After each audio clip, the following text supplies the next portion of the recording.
Shalom saudara, renungan hari ini saya beri tema persembahan hidup. Firman Tuhan terambil dari Roma pasal 12 ayat pertama sampai ayat yang ke-8. Saya akan bacakan ayat pertama dan ayat kedua saja. Karena itu saudara-saudara, demi kemurahan Allah, aku menasihatkan kamu supaya kamu mempersembahkan tubuhmu sebagai persembahan yang hidup, yang kudus dan yang berkenan kepada Allah.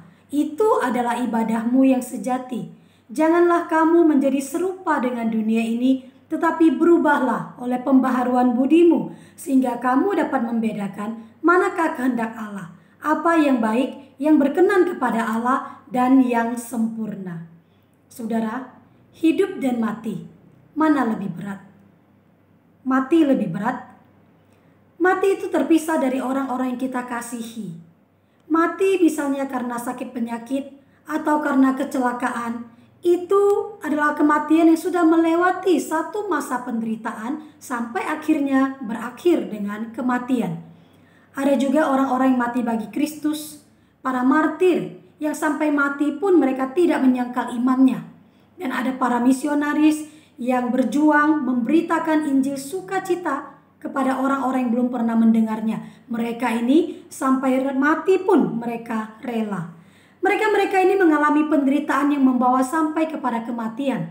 Tentu saja mati itu berat, tetapi mereka sangat berani mati bagi Kristus. Dan tentu saja kematian mereka itu sangat berharga. Saudara, hidup dan mati, mana lebih berat?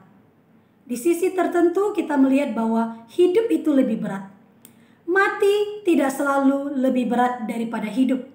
Seringkali justru hiduplah yang lebih berat daripada mati.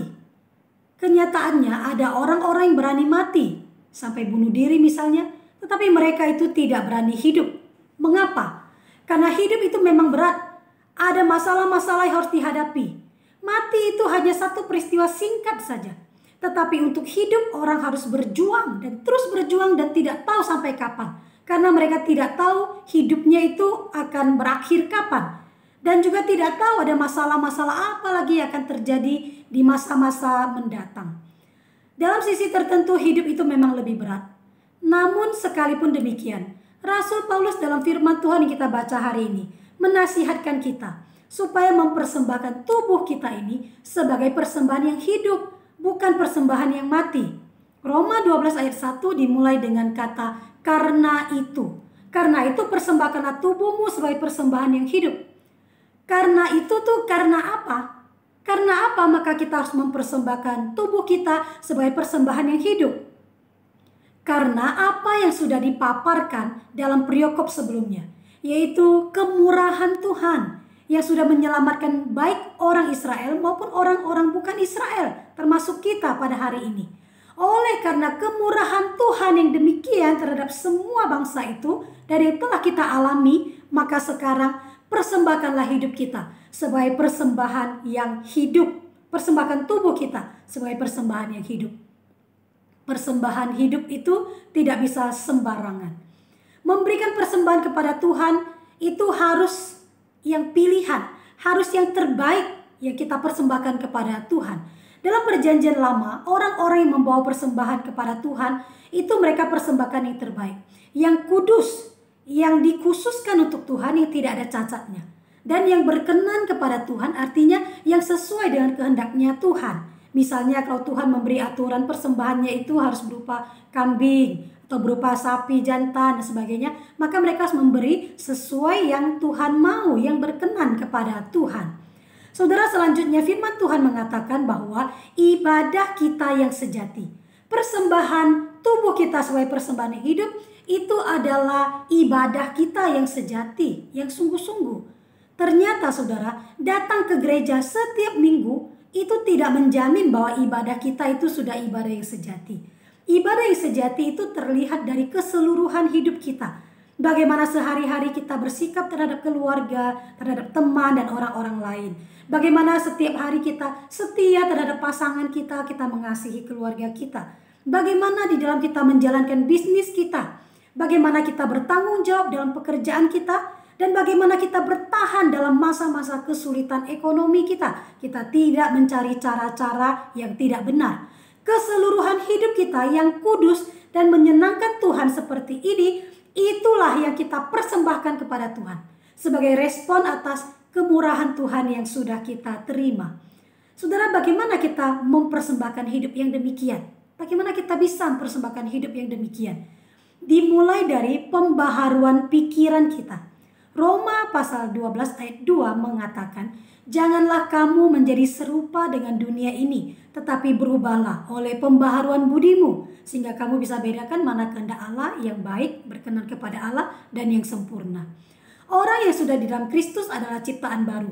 Pikirannya pun sudah diperbaharui di dalam Tuhan, sudah berbeda. Perilakunya, cara hidupnya pun berbeda.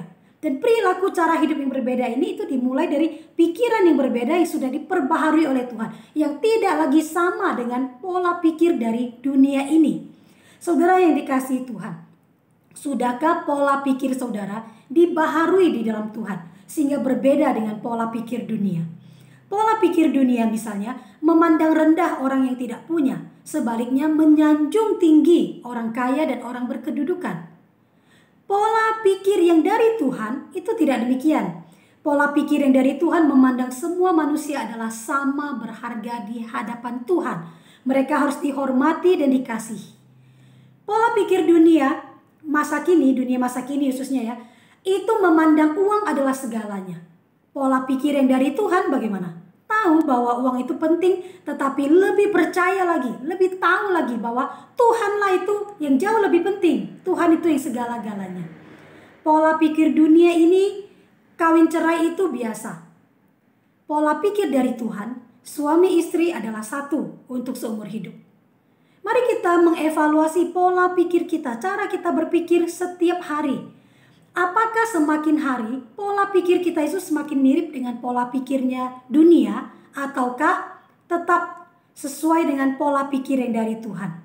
Bila kita sudah menyesuaikan pola pikir kita dengan pola pikirnya Tuhan, baru selanjutnya kita dapat melakukan apa yang Tuhan mau, yang berkenan kepada Tuhan.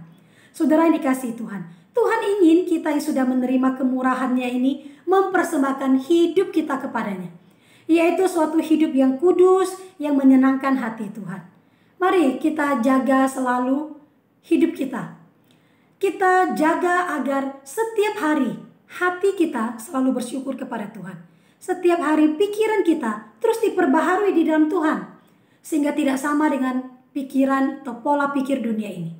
Dan akhirnya pola pikir yang sesuai kehendak Tuhan itu menghasilkan perbuatan, perilaku kita yang memuliakan Tuhan. Mari kita persembahkan hidup yang demikian kepada Tuhan. Kiranya Tuhan menolong kita. Amin. Berikan ku hati